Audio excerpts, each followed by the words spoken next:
नमस्कार, आर्या न्यूज देख रहे हैं आप और मैं आपके साथ अलका सिंह। बुलेटिन में आपका बहुत बहुत स्वागत है। खबरों की तरफ बढ़ते हैं। नो हिंसा में सोशल मीडिया की क्या भूमिका रही है, अब इसे लेकर जांच होने वाली है। प्रदेश के गृह मंत्री अनिल विज ने कहा कि सोशल मीडिया पर निगरानी रखने और स्कैनिंग के लिए 3 सदस्यों की एक समिति बनाई गई है। जो समिति बीते 21 जुलाई से लेकर 31 जुलाई के दौरान सोशल मीडिया के फेसबुक, ट्विटर, व्हाट्सएप प्लेटफॉर्म को स्कैन करेगी। अगर इस दौरान किसी ने भी उत्तेजनात्मक पोस्ट डाली होगी तो उस पर कानूनी कार्रवाई की जाएगी। वहीं विज ने लोगों से अपील की है कि ऐसी कोई भी पोस्ट फॉरवर्ड या पोस्ट ना करे जो उत्तेजनात्मक हो, और क्योंकि सोशल मीडिया पर पैनी नजर रखी हुई है।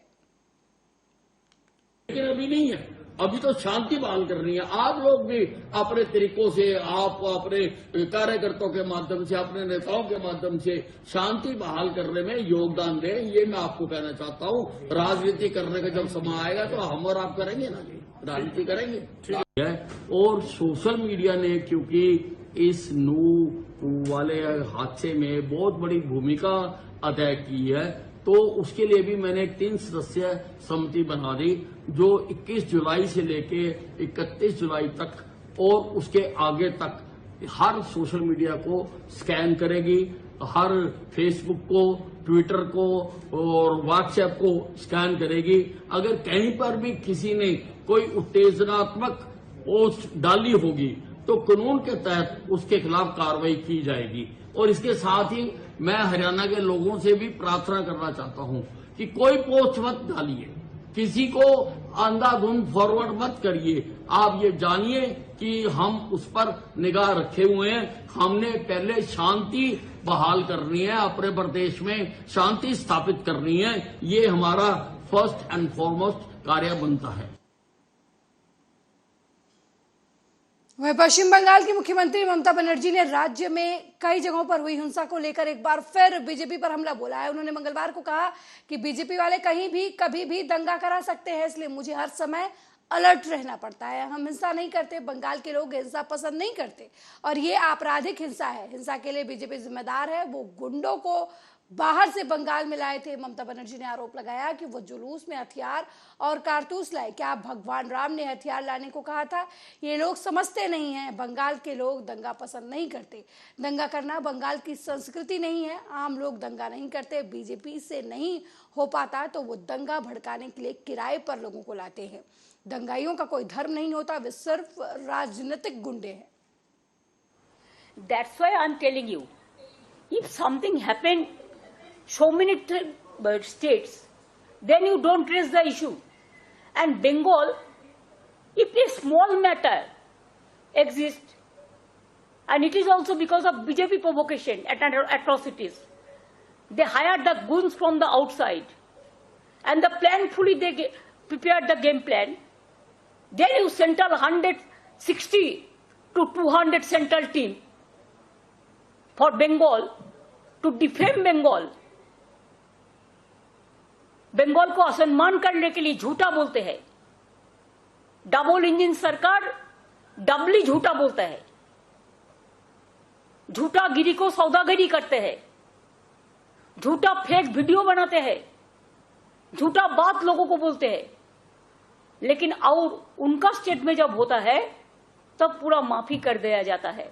बिल्किस का खूनी को देखो छोड़ दिया। वहीं मुख्यमंत्री दुष्यंत चौटाला का नू हिंसा को लेकर बयान सामने आया है। उन्होंने कहा कि हरियाणा सरकार ने मेवात में हुई घटना पर कार्रवाई की है। अर्धसैनिक बल और IRB की स्थानीय बटालियन भी वहां तैनात है। स्थिति नियंत्रण में है। शांति बैठकें हुई हैं और मैं मानता हूं कि सभी को शांति बनाए रखने के लिए अपना कर्तव्य निभाना चाहिए। 40 से अधिक FIR दर्ज किए गए हैं। 100 से अधिक लोगों को पुलिस की तरफ से हिरासत में लिया गया है और 90 से अधिक लोगों को गिरफ्तार भी किया गया है। सरकार हिंसा फैलाने और बर्बरता करने वालों के खिलाफ कड़ी कार्रवाई कर रही है। देखिए, जो मेवात के अंदर घटना हुई, हरियाणा सरकार ने गंभीरता के साथ उस पर एक्शन लिया। पैरामिलिट्री भी डिप्लॉयड हुई, IRB की परमानेंट बटालियन भी वहाँ पर डिप्लॉयड है और आज सिचुएशन कंट्रोल में है। दिल्ली के हमारे बदरपुर बॉर्डर पर जरूर आज एक छोटा सा धरना दिया गया टोल प्लाजा के ऊपर, उसको भी समय अनुसार खुलवा लिया गया। अभी तक सारा पीसफुल जो हमारी टोलियां बनाई गई थी उनने भी पीस मीटिंग्स करी हैं और मैं मानता हूं कि शांति बनाने के लिए हम सब अपनी पूरी जिम्मेवारी निभाएं तो अमन शांति वैसे भाईचारा हमारा बना रहे। जो घटना हुई है उसको अलग अलग तरीके से मॉनिटर किया जा रहा है। 40 से ज़्यादा FIR हो चुकी है, 100 से ऊपर लोगों को पुलिस कस्टडी में लेकर 90 से ज़्यादा को अरेस्ट भी कर लिया गया है और जो लोग तोड़फोड़ में शामिल थे, हिंसा फैलाने में शामिल थे, उनके खिलाफ सख्त से सख्त कार्रवाई सरकार। वहीं केंद्रीय वित्त मंत्री निर्मला सीतारमण ने उम्मीद जताई है कि ऑनलाइन गेमिंग पर 1 अक्टूबर तक 28% GST लागू हो जाएगा। उन्होंने कहा कि ऑनलाइन गेमिंग और कैसीनो पर 28% 1 अक्टूबर से GST लागू होने की उम्मीद है। यह भी तय है कि इस फैसले के लागू होने से 6 महीने बाद इसकी समीक्षा की जाएगी। उन्होंने कहा कि जब मैं 6 महीने की बात कहती हूं तो उसका मतलब है कि शुरू करना नहीं है, इसे लागू किया जाता है, तब से ये शुरू होता है। And when the question of when to implement it came, 1st October is when it is expected, by which time the states also will pass their amendments to their state laws. And because on the casino, Goa and Sikkim kept appealing, saying we are small states, we need to be given a consideration. Andhra Pradesh FM also said we should have large heart and help out small states. The council agreed today to come back after 6 months to review the way in which this is getting implemented. When I say 6 months, it's not 6 consecutive months beginning from today. It begins from after when this gets implemented. वहीं राजस्व सचिव संजय मल्होत्रा का online game को लेकर बयान सामने आया है। उन्होंने कहा कि सट्टेबाजी पहले से ही GST के दायरे में है और ये इसे कानूनी नहीं बनाती। सट्टा और जुआ अवैध है और कर के दायरे में आता है। ऑनलाइन गेमिंग पर कर लगाने से उन राज्यों में ऑनलाइन गेम वैध नहीं हो जाएगा जिन्होंने उन पर प्रतिबंध लगा रखा है। The decision is there and it's near unanimous. It may not be unanimous, but it is near unanimous. You know, if only 2 states with respect to one amendment relating to casinos and 1 state with respect to online gaming that was Tamil Nadu? are not, that state was Delhi. Delhi. Tamil Nadu had some issues which, you know, we'll try to resolve with them. So if in case, you know, we are able to resolve with them and we are able to agree to a language, their respect was, as the finance minister mentioned, it should not happen that by making these changes, online gaming also becomes legal. So we told them that betting is already existing. There is already a betting which is liable to GST today in the Act. That does not make betting legal if it is illegal. BJP के पूर्व गृह मंत्री अरागा ज्ञानेंद्र कांग्रेस अध्यक्ष खरगे के ऊपर दी गई टिप्पणी पर कांग्रेस सांसद रणदीप सुरजेवाला का बयान सामने आया है। उन्होंने कहा कि कांग्रेस अध्यक्ष मल्लिकार्जुन खड़गे पर दिया गया है अपमानजनक बयान शालीनता की सभी सीमाओं को पार कर गया है। वो कह रहे हैं कि खरगे साहब की चमड़ी जल गई है। ये न केवल देश के हर वरिष्ठ और सार्वजनिक जीवन को समर्पित अनुभवी व्यक्ति का अपमान है, बल्कि इस देश के गरीबों का, हर SC, ST, OBC का भी अपमान है। इस देश में अल्पसंख्यकों, किसानों का भी अपमान है। हम न केवल इन लोगों को अदालत में ले जाएंगे, बल्कि हम ये सुनिश्चित करने के लिए सभी कानूनी और राजनीतिक तरीकों का उपयोग करेंगे कि JP नड्डा, नरेंद्र मोदी और अरागा ज्ञानेंद्र जैसे उनके साथी अपने कुकर्मों और इस देश के गरीबों का अपमान करने के लिए सार्वजनिक रूप से माफी मांगे। जनता party and its leaders in Karnataka and nationally have lost their mental and political balance both. They are now resorting to abuse in order to take out their frustration for having been decisively rejected by the people of Karnataka. The derogatory, the absolutely filthy and dirty statement made by former Home Minister of BJP, Arag Janindra, today on the Congress President Shri Mallikarjun Kharge has crossed all limits of decency. He is saying that Kharge Saab's skin is burnt. I want to tell Shri Narendra Modi, Shri JP Nadda, as also Mr. Araj Janendra and his ilk, yes, Kharge Saab's skin is burnt. वहीं monsoon सत्र में मणिपुर हिंसा को लेकर सरकार और विपक्ष के बीच गतिरोध बना हुआ है। बुधवार को भी सदन में मणिपुर हिंसा को लेकर हंगामा होता रहा। इसी दौरान कांग्रेस अध्यक्ष और राज्यसभा सांसद मल्लिकार्जुन खड़गे ने अपना माइक बंद होने पर कड़ी आपत्ति जताई और कहा कि ये मेरे स्वाभिमान की बात है।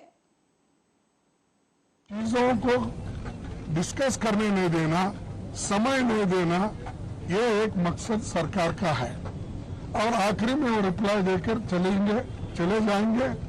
तो हम इसीलिए हम चाहते थे कि जल्द से जल्द उसको चर्चा में लाना चाहते थे ताकि हम उसको फिर काउंटर रिप्लाई और हमारे पास जो भी इंफॉर्मेशन है वो शेयर करना चाहते थे। वो भी मौका हमको मिलने वाला नहीं है, ऐसा मुझे दिख रहा है। अब राज्यसभा में भी बार बार हम उठा रहे हैं, वहां पर भी यही स्थिति है, हमको बोलने नहीं दे रहे। यहाँ तक कि मेरे माइक को उठते ही ऑफ कर देते हैं।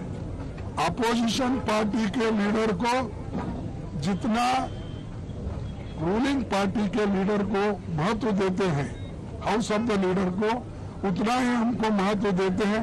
यह आश्वासन हमारे चेयरमैन साहब ने हमको दिया था, हाउस ने कहा था, लेकिन मुझे मालूम नहीं हो रहा क्यों कि हम जब उठते हैं वो तो आप बोलिए बोलते हैं 2 मिनट में मेरा माइक बंद, 2 मिनट में 2 सेकंड में मेरा माइक बंद। वहीं पर शिवसेना सांसद संजय राउत ने बीजेपी पर सवाल उठाया है। उन्होंने सवाल पूछा है कि हिंसा शुरू किसने की, कहां है, कौन है ये लोग जो देश में हिंसा की शुरुआत करते हैं। उन्होंने कहा कि देश में जब चुनाव आता है तो वहां दंगे होने लगते हैं। अच्छी बात है, लेकिन हिंसा क्यों शुरुआत किसने की? जब चुनाव आते हैं जिस राज्य में, किसी राज्य में, तो हिंसा हो जाती है। आप राजस्थान में हिंसा करना चाहते हो, आपने हरियाणा में हिंसा शुरू की, महाराष्ट्र भी आप उस राह पर चल रहा है। ये किसके लोग हैं सर? कौन है ये लोग? किस विचारधारा के लोग हैं? ये हिंदुत्व नहीं है। हम भी प्रखर हिंदुत्ववादी है। हमारी पार्टी की नींव जो है बाला साहब ठाकरे ने हिंदुत्व के आधार पर रखी है और हम उस पर कायम है। लेकिन इस प्रकार का हिंदुत्व हमें मान्य नहीं, जो देश को तोड़े, देश में हिंसा फैलाए जात और धर्म के नाम पर। इसलिए केंद्र सरकार ने आज न्यायालय को हस्तक्षेप करना पड़ा है। यह अच्छी बात नहीं है कि न्यायालय ऐसे मामले में निर्देश दे रही है, तो सरकारें क्या कर रही है? अच्छी बात है। वहीं बीजेपी ने कांग्रेस पार्टी को आदिवासी विरोधी कहा तो कांग्रेस के युवा नेता कन्हैया कुमार ने बीजेपी पर पलटवार करते हुए कहा कि पंडित जवाहरलाल नेहरू ने आदिवासियों का हक सुनिश्चित किया था। प्रधानमंत्री की तरह मेरा इतिहास कमजोर नहीं है, मेरे इतिहास में मेरा पूरा नंबर है। टीवी में देखा होगा, बड़े जोर शोर से कांग्रेस पार्टी पे कीचड़ उछाला गया कि हम आदिवासियों का सम्मान नहीं करते हैं। बताइए, इस देश का इतिहास उठा करके देख लीजिए। पंडित जवाहरलाल नेहरू वो पहले व्यक्ति हैं जिन्होंने आदिवासियों के प्रतिनिधित्व को संविधान सभा में सुनिश्चित किया और यह सुनिश्चित किया कि अंग्रेजों ने जिस तरीके से जंगल के कानून बना करके आदिवासियों को उनके जल जंगल जमीन से महरूम कर रहे हैं, जंगल जमीन पे पहला अधिकार आदिवासियों का होगा, ये पंडित जवाहरलाल नेहरू ने सुनिश्चित किया। आप इतिहास उठा करके देख लीजिए। और मैं प्रधानमंत्री की तरह इतिहास में फेल नहीं हूं, पूरा नंबर आया है हमको, इतिहास में पूरा नंबर आया है। इतिहास उठा करके देख लीजिए कि जिनको डीनोटिफाइड ट्राइबल्स कहा जाता था, आपने टीवी में देखा होगा, बड़े जोर शोर से।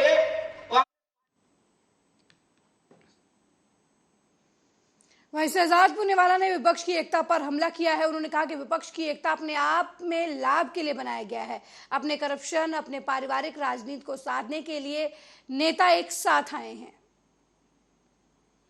कि आज अधीर रंजन चौधरी जो कांग्रेस पार्टी के वरिष्ठ नेता है, उन्होंने तो कबूल कर दिया है कि ना उनके गठबंधन का कोई मिशन है, ना कोई विजन है। ये तो केवल और केवल मजबूरी में बना हुआ गठबंधन है, जिसका केवल एक ध्येय, एक ऑब्जेक्टिव है कि अपने अपने कमीशन, अपने अपने करप्शन, अपने अपने पॉलिटिकल एम्बिशन और अपने अपने फैमिली के प्रोफेशन को साधना है और इसीलिए एक होना है। इस इंटरव्यू में वो साफ साफ कह रहे हैं कि देखिए, हम सब अकेले तो मोदी जी और अमित शाह जी के द्वारा जो भारत के लिए कार्य किए जा रहे हैं, जो विकास के पथ पर आज भारत चल पड़ा है, जिस प्रकार से मोदी जी आज भारत का मान ऊंचा कर रहे हैं पूरी दुनिया में, उसको रोकने के लिए हम अकेले अकेले तो सक्षम नहीं हैं। इसीलिए चाहे हम एक दूसरे को कितना ही क्यों ना कोसते हो, एक दूसरे को क्यों ना एक दूसरे को गालियां देते हो, हम एक साथ आ जाएंगे ताकि मोदी और अमित शाह जी को रोक सके, अर्थात भारत के लिए जो काम हो रहे हैं उसके अंदर अड़ंगा लगाया जा सके।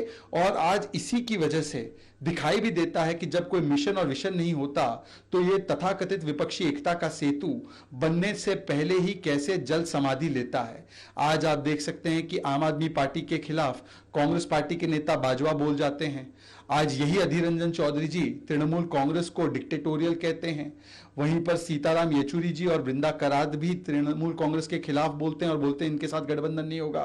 कांग्रेस पार्टी केरल की जो लेफ्ट पार्टीज है उनके खिलाफ मोर्चा खोल लेती है।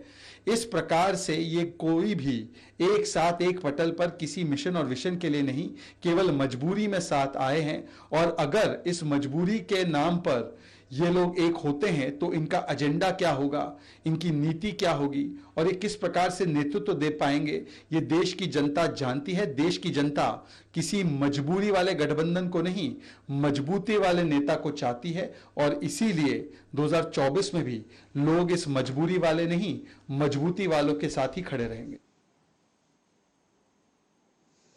वहीं औरैया से अशोक कुमार गुप्ता, विधुना से हिमांशु गुप्ता और को अध्यक्ष बनाया गया है। साथ ही जिला अध्यक्ष सर्विस बाबू गौतम ने जानकारी देते हुए बताया कि 2024 में समाजवादी पार्टी को मजबूत करने के लिए लोग काम करेंगे।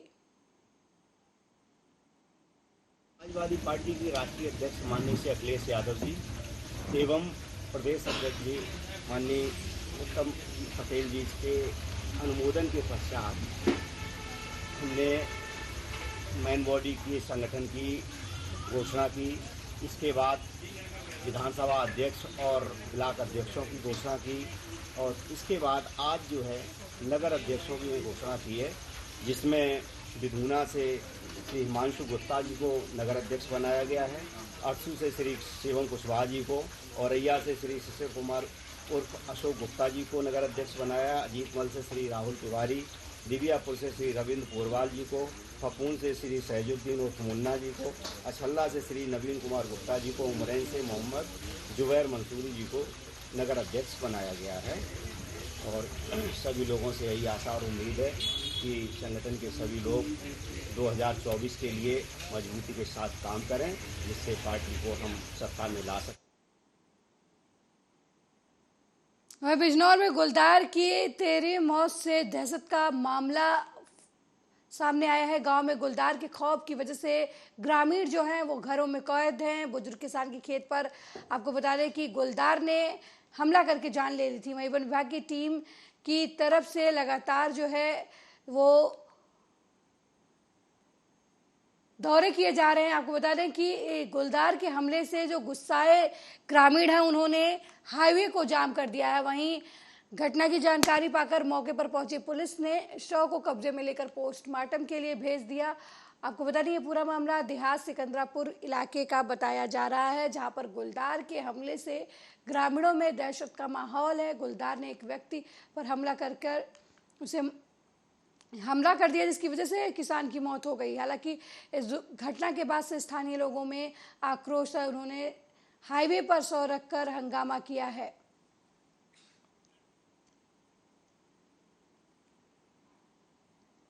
वहीं बिजनौर नहर में स्कूली बस गिरने से एक स्कूली बच्चे की मौत हो गई थी, जबकि 3 बच्चे जो हैं वो गंभीर रूप से घायल हो गए थे।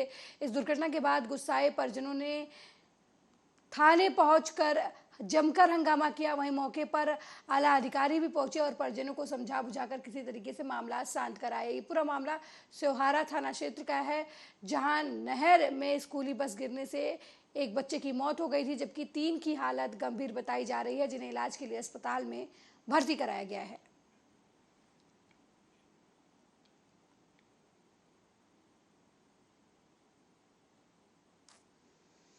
वहीं औरैया में सरकार की योजनाओं को पलीता लगाया जा रहा है, जहां सीएचसी केंद्रों पर खुलवाए गए प्रधानमंत्री जन औषधि केंद्र पर सस्ते दामों पर दवाइयां उपलब्ध होनी चाहिए। वहां डॉक्टर द्वारा जन औषधि केंद्र के लिए मरीजों को लिखा गया पर्चा जन औषधि केंद्र पर मौजूद स्टाफ द्वारा लौटा दिया जा रहा है। महिला की शिकायत पर जब डीआईओ ज्योत्सना जन औषधि केंद्र पहुंची तो वहां ताला लगा हुआ था। अब डीआईओ की तरफ से औषधि केंद्र पर कार्रवाई की बात की जा रही है। एक्चुअली मैं वहाँ पे इंस्पेक्शन कर रही थी अपना, और इंस्पेक्शन करते हुए वो महिला वहाँ पे आई दवा लेने के लिए। तो मैंने उसको पूछा कि आपको कौन सी दवा चाहिए। मैंने उसका पर्चा देखा तो वो सीएचसी का पर्चा जो है बिना उसके था। तो मैंने उसको बोला कि आपने ये मेडिसिन वहाँ से क्यों परचेज नहीं की। तो उसने बोला कि वहाँ जन औषधि केंद्र से हमें ये प्रोवाइड नहीं की। सो दैट मैंने उस लेडी को दोबारा फर्दर भेजा उसको कि आप एक बार जाइए और एक बार फिर से बोले। तो वो महिला वहाँ गई और वहाँ पे उसको फिर से दवाई, जिसके रेफरेंस से फिर से मैं यहाँ आई और यहाँ पे कार्रवाई करी। तो मैंने देखा कि जैसे ही मेडिकल स्टोर वाले ने देखा और वो ताला लगा के भाग गया। जन औषधि केंद्र जबकि सरकार की योजना है। जी बिल्कुल सरकार की योजना है। मैं इसीलिए मैं मेनली उसको फोकस किया कि मैं आपके साथ चलती हूँ कि आपको जो इजी वे में इजी अवेलेबल कम रेट पे जब दवाइयाँ अवेलेबल है तो आपको बाहर से वो दवाइयाँ नहीं लेंगी। और वो एक रोशनी 17 साल की फीमेल लड़की आई थी जिसको खांसी जुकाम बुखार था, और मैंने इसको सरकारी पर्चे पे दवाई लिखी और मैंने इसको जन औषधि केंद्र पे दवा लेने के लिए बोला। क्योंकि भीड़ ज़्यादा थी तो मिसकन्वेंस हो गया हो या नहीं हो पाई, वो जन औषधि केंद्र पे गई तो मुझे बताया गया कि वो जन औषधि केंद्र से उसको मेडिकल स्टोर पे भेज दिया गया। फिर मेडिकल स्टोर से फिर से वो जन औषधि केंद्र पे आई, फिर से उसको बोल दिया गया कि आप वहाँ से दवा लाइए, यहाँ पे नहीं है। और मेरे द्वारा अभी जितने भी पेशेंट हैं उनको लिखा जा रहा है, और हमारी पूरी सीएचसी सिंगल एडी पर्चा बाहर से दवाई के लिए नहीं लिखा जाता है। और आप लोगों के माध्यम से, मीडिया के माध्यम से भी हम सभी लोगों को अवगत कराना चाहते हैं कि जो यहाँ पर जन औषधि केंद्र में संचालित है हमारे सीएचसी बिलूना में, और यहाँ पर सभी प्रकार की दवाइयाँ। क्या ऐसा रहा? किसने बोला था? अच्छा, फिर आप गई थी? कौन मिली थी? अच्छा, अधिकारी मिल गई थी। हाँ, फिर? अच्छा, आपके साथ फिर यहाँ आई हैं, फिर क्या हुआ? औषधि केंद्र वाले मिले? नहीं, वो चले गए। बुलंदशहर में बच्चों को घर के बाहर से अपहरण कर ले जाने वालों को फिल्मी अंदाज में बसपा नेता ने अपने साथियों के साथ पकड़ लिया है। बाइक सवार 3 बदमाशों ने आज दोपहर सिकंदराबाद के सांवली से मासूम बच्चे का अपहरण कर लिया था, लेकिन बसपा नेता मारविन गुर्जर ने अपने साथियों की मदद से अपहरणकर्ताओं का पीछा करके बच्चे को उनके चंगुल से छुड़ा लिया। साथ ही अपहरणकर्ता को भी पकड़कर पुलिस को सौंप दिया। बच्चे जी उसके लोगों ने गया था जी, उसके लोगों ने गया था जी। अच्छा, लड़की के लोगों ने। अच्छा, तो कितने पैसों बात हुई थी? पैसे कुछ नहीं थे। फिर दोस्त था। दोस्त थे? वैसे ही बंदे कितने ही सारे बंदे थे जी, 6-7 बंदे थे जी। किस तरीके से उठाया उसे? जिसके घर गए जी, से घर से घर गए जी, उसके घर से ले गए। अच्छा, तो कहाँ पकड़ा तुम्हें? यहाँ टूर टैक्स का गई। गाँव वालों ने हमारे बच्चे को मैं झाड़ू लगा के पूरा उठाने गई। बच्चा मेरा पेप्सी पी रहा था, लंगे था, सुसु किया, सुसु कराए। जब तक मैं कूड़ा डालने गई तब तक बच्चा को मुंह दागा हुआ था, ऐसे करके ले जा रहा था। काला शर्ट और पैंट पहना हुआ लड़का है, छोटे सा है। और मैं चिल्लाने भगी तो मैं टेंट वाले के यहाँ गए। टेंट वाले जब तक गए तब तक गाड़ी स्टार्ट कर दिए। वो रूम देखने के बहाने गए थे, हमारे यहाँ 3 घंटा से खड़े थे। कितने लोग थे बच्चे उठाने? 3 थे, लेकिन लेके बच्चा एक भगे हैं, 2 बाइक पर थे। तो बच्चा आपको मिल गया? हाँ, बच्चा मिल गया सर मुझे। तो कहाँ पर हैं आप? हम शामली में थे। अच्छा, शामली में आप रहती हैं? पहला कॉलोनी में रहती हूँ। अच्छा, क्या करते हैं आपके हस्बैंड? हमारे हस्बैंड गुरलक में ठेकेदारी में वो करते हैं काम। टूल क्रॉस करने के बाद में जब पहुंचा तो मुझे जब केएमपी पे चढ़ने वाला हो रहा था बील गांव से मैं, तो मैंने देखा कि एक बाइक पे 3 लोग हैं और झुंड की बराबर में वो खड़े हैं और किसी को आवाज़ मचा के बुला रहे हैं पल्ली तरफ से, रोड के पल्ली तरफ, अनपुर की तरफ। तो मैंने देखा तो यही है, तो मैंने तुरंत गाड़ी रोकी है, मैं उसके पास गया, उनको मैंने सबसे पहले उनकी कौली भरी, कौली भरने के बाद में उनमें से एक निकल के भगा, फिर दूसरे में। कितने लोग थे? मोटर बाइक पे 3 थे। तो उन्होंने एक गाड़ी थी पल्ली तरफ पे इको, जिसको बुला रहे थे जिसमें बच्चा जाता हो, तो इको वाले को बुला रहे थे। जब मैंने उनकी कौली भरी तो उन्होंने इको वाले को आवाज़ मार ली, एक बचाओ बचाओ बचाओ मार देंगे। उनमें से 2 मुझे गुथने के बाद में मैंने बच्चा छीन लिया और एक की कौली भर के अपनी गाड़ी के अंदर डाल लिया और गाड़ी को लॉक कर दिया, और गाड़ी लॉक करके फिर मैं वहाँ से दौड़ का गाड़ी लेके। वो जो 2 लोग थे वो कहाँ चले गए? वो एक मोटरसाइकिल भगा, एक पैदल भगा था वहाँ से।